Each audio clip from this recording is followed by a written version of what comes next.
Hi, this is Joe McNally for Adorama TV. I'm going to talk to you in this segment about cutting and shaping your light to match the character of your subject. Adorama TV presents Photo on the Go with Joe McNally, where you'll go behind the scenes to see how great photos are made.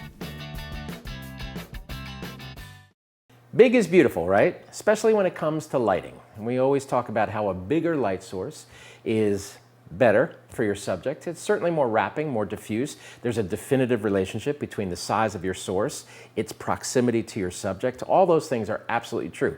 But there are times when you confront a face where actually maybe smaller is the way to go. So in this instance, I confronted in Iceland a fisherman. This is a face that had been at sea his whole life. And those are well-earned sort of ridges and wrinkles in his face. You know, it's a weather-beaten face, has a lot of character. So I'm going to introduce to this face a character-driven light, which means I'm not going to bring in some sort of big studio source like a 74-inch octo, or even the full surface of the Trigrip Diffuser that I'm using. That handheld device can produce a very softbox-like light if you use it in its entirety, especially when you move it in close to your subject. But in this instance, what I'm doing is I'm using a sleeve that comes with that device, the Trigrip, okay, that enables you to create a panel of light in the middle of it, which is de facto much smaller than the entire Trigrip. And then by using the Velcro attachments, I'm actually able to take another step further. As you can see in the production photograph, I'm cutting the light to a mere fraction of what it could have been. And that's all in response to my fisherman's face. Hi, Joe McNally here for Adorama. Be sure to check out Adorama's latest contests to win prizes. So let's just take a quick look. My fisherman, my subject, is seated right about here.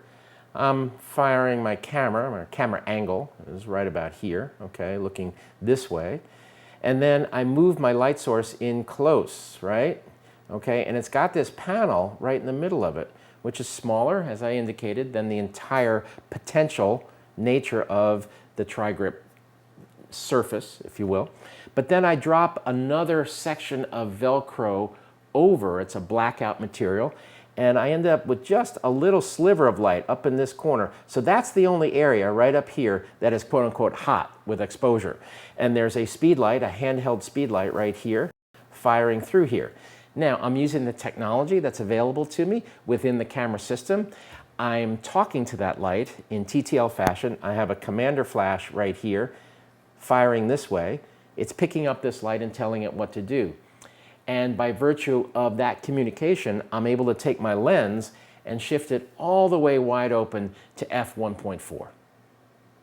So I'm shooting at dusk, okay, and I'm minimizing the background, making it look even more moody than it was already starting to be.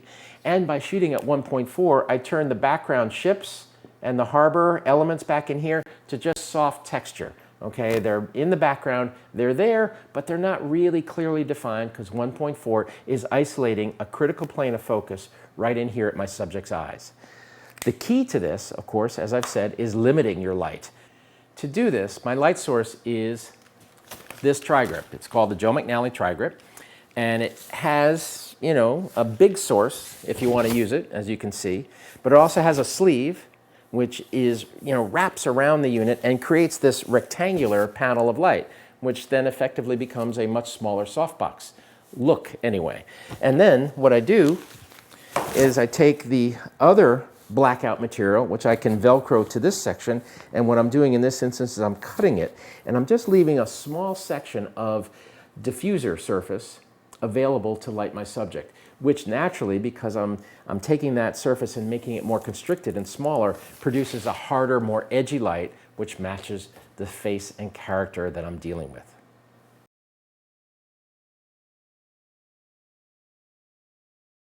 This is Joe McNally for Adorama TV, talking to you about shaping your light to match the character of your subject.